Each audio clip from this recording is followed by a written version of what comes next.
"Where are you going dressed like that?" Billionaire asked to his black wife. "What happens next?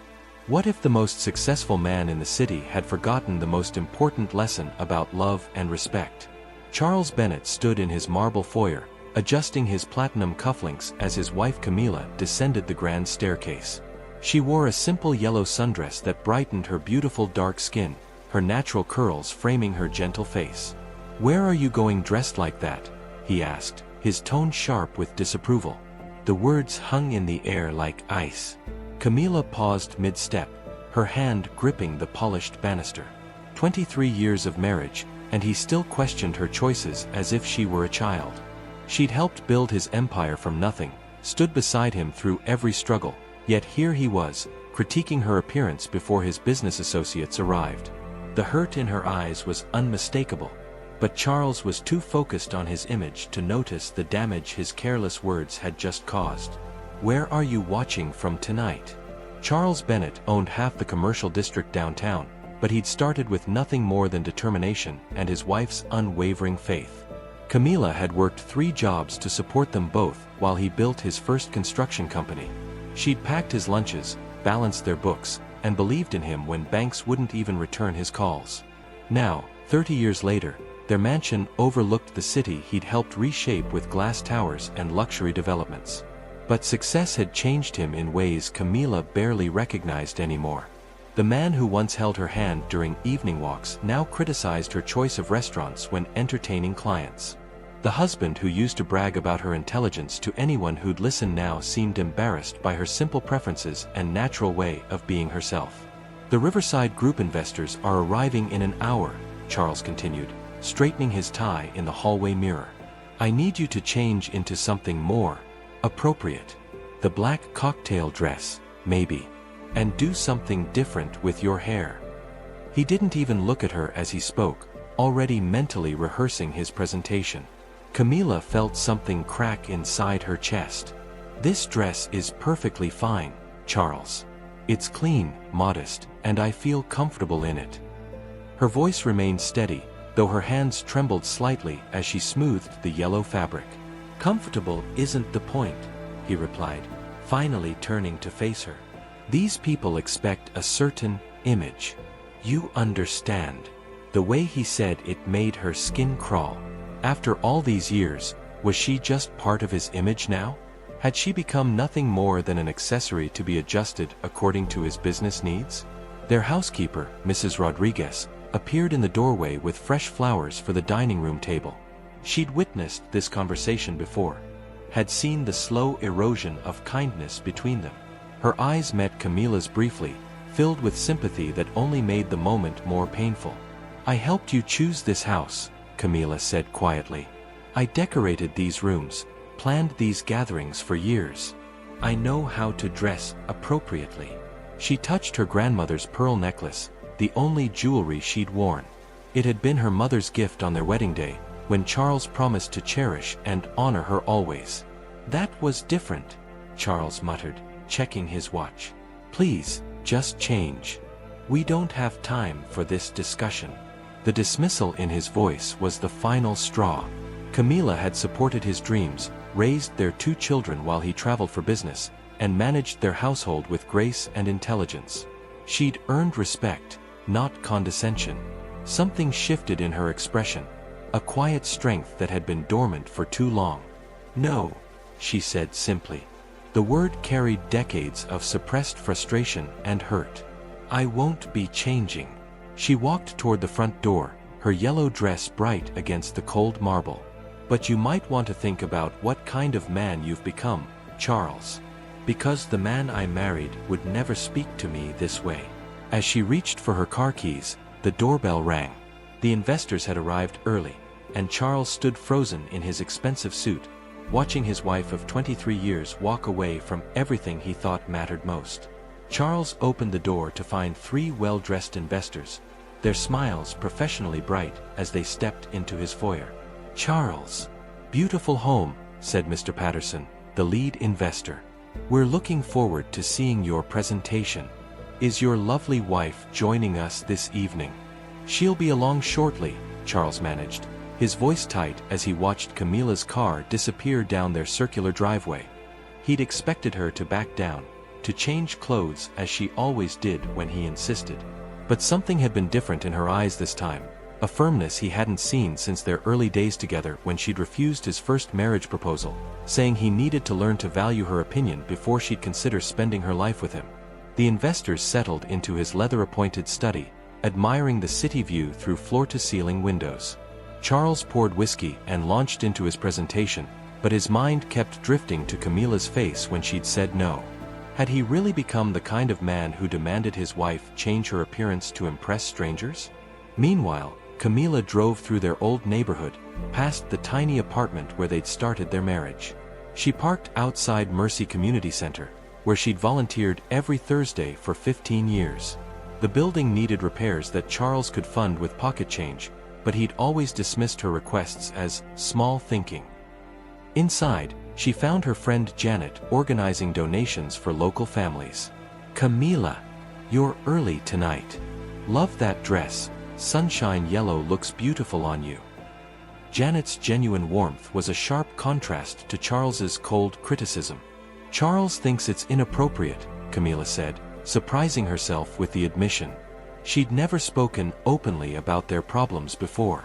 Janet paused, studying her friend's face. "Inappropriate for what? Looking happy. Looking like yourself." She guided Camila to a quiet corner. "Honey, you've been dimming your light for years. I've watched you get smaller and smaller, like you're apologizing for taking up space in your own life." The words hit like a revelation. When had she stopped defending her choices? When had she begun seeking Charles's approval for every decision, even her clothes?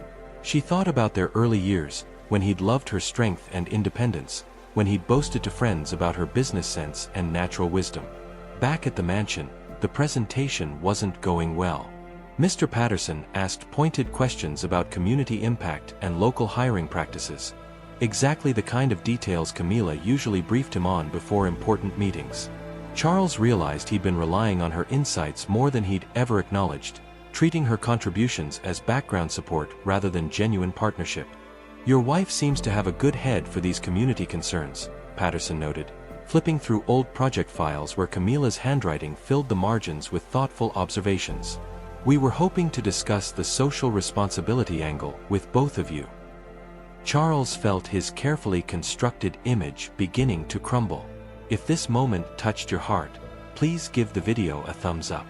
He'd built his success on their foundation together, but somehow along the way, he'd forgotten that she was his equal partner, not his employee. His phone buzzed with a text from Camila. "I'm staying at Janet's tonight. We both need time to think about what kind of marriage we want to have." The investors exchanged glances as Charles stared at his phone, realizing he might have just lost the most important thing in his life over a yellow dress. Charles barely slept that night, wandering through rooms that felt hollow without Camila's presence. The investors had left politely but without commitment, sensing the tension that filled his house like smoke. He kept replaying her words. "The man I married would never speak to me this way." The truth of it cut deep because she was right. He remembered their first date, when she'd worn a bright green dress to a fancy restaurant where he'd wanted to impress her. The waiter had been subtly dismissive, and instead of being embarrassed, Charles had been proud of how she'd handled herself with quiet dignity. He'd told her that night that her strength was what drew him to her, that her refusal to shrink herself to fit others' expectations was rare and beautiful. When had he become the one trying to shrink her? At Mercy Community Center, Camila helped serve breakfast to families struggling to make ends meet. Mrs. Washington, an elderly woman who'd been coming for months, noticed her distress. "Child, you've got sadness sitting on your shoulders like a heavy coat. What's troubling you?" Camila found herself sharing the story, and Mrs. Washington listened with the patience of someone who'd weathered decades of life's storms. "Let me tell you something, honey," the older woman said finally. "A man who truly loves you doesn't try to change your outsides to fix his insides. He works on his own heart instead." The simple wisdom hit exactly where it needed to. Camila realized she'd been accepting less respect in her marriage than she'd demand for any woman sitting at these breakfast tables. She'd taught her daughter never to let anyone diminish her worth, yet she'd been modeling the opposite for 23 years. Charles drove to their old apartment building, sitting in his car outside the place where they'd been truly happy. Their elderly neighbor, Mr. Foster, recognized him and shuffled over. "Haven't seen you around here in years, son. How's that beautiful wife of yours? She's still bringing groceries to the Johnson family upstairs." "She's been doing that?" Charles asked, surprised. "Every month for 15 years, Mr. Foster chuckled. "Never makes a big deal about it, just quietly helps where she's needed. That's a special woman you married. Hope you're treating her like the treasure she is." The words felt like a punch to his stomach. While he'd been building his public reputation, Camila had been quietly living their values, using her time and their money to help others without ever seeking credit or recognition. She'd been the better person, and he'd been criticizing her clothes. Charles drove to Mercy Community Center and saw Camila through the window, her yellow dress bright as sunshine as she helped children with their homework. She looked radiant, more herself than she'd appeared in months at home. The sight broke something open in his chest, a recognition of how much joy he'd been stealing from her with his constant corrections and criticisms. Have you ever faced something like this in your own relationships? Let us know in the comments below. He sat in his car, understanding finally that this wasn't about a dress or an image or investors. This was about whether he could remember how to love his wife the way she deserved, or if his pride would cost him everything that actually mattered. The choice was his, and time was running out. Charles walked into Mercy Community Center with his heart pounding. Camila looked up from helping a young boy with his math homework, surprise flickering across her face. The volunteers and families around them continued their activities, but Charles felt like the whole world had narrowed to this moment, this choice between his ego and his marriage. "Could we talk?" he asked quietly. Camila hesitated, then nodded, following him to a quiet corner near the windows. The late afternoon light caught the yellow of her dress, and he realized how beautiful she looked when she was simply being herself, unguarded and genuine.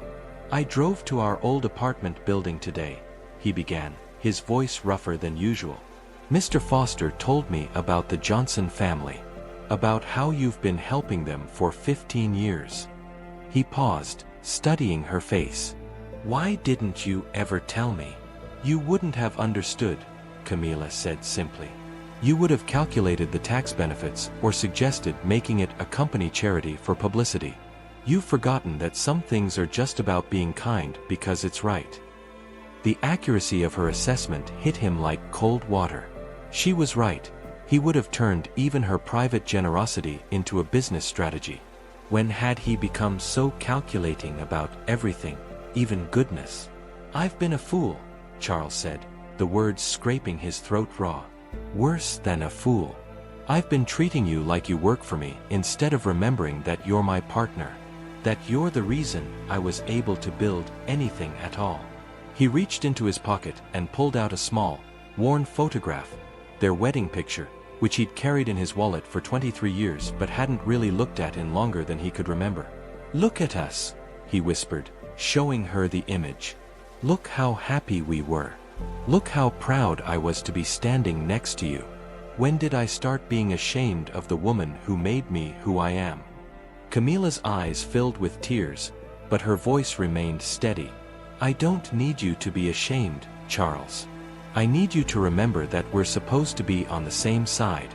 That marriage is supposed to make us both stronger, not smaller." The breakthrough came when he saw himself clearly for the first time in years, not as the successful businessman he'd become, but as the man who'd forgotten his values in pursuit of status. "I want to do better," he said. "I want to be the man you married again. The one who thought you were perfect exactly as you were." "I was never perfect," Camila replied, touching his hand gently. "But I was enough. Just as I was enough for you. That's what I need you to remember." Charles felt 20 years of accumulated mistakes and pride cracking open in his chest. The investors don't matter. The image doesn't matter. You matter. Us. Together. That's what matters. He took her hands in his. "I'm sorry, Camila. I'm so deeply sorry for making you feel like you weren't enough when you've been everything. If you've been enjoying this story, subscribe to our channel for more heartwarming tales that celebrate the power of love and change. As they stood together in that simple community center, surrounded by the real people doing real good in the world, Charles finally understood what true success looked like.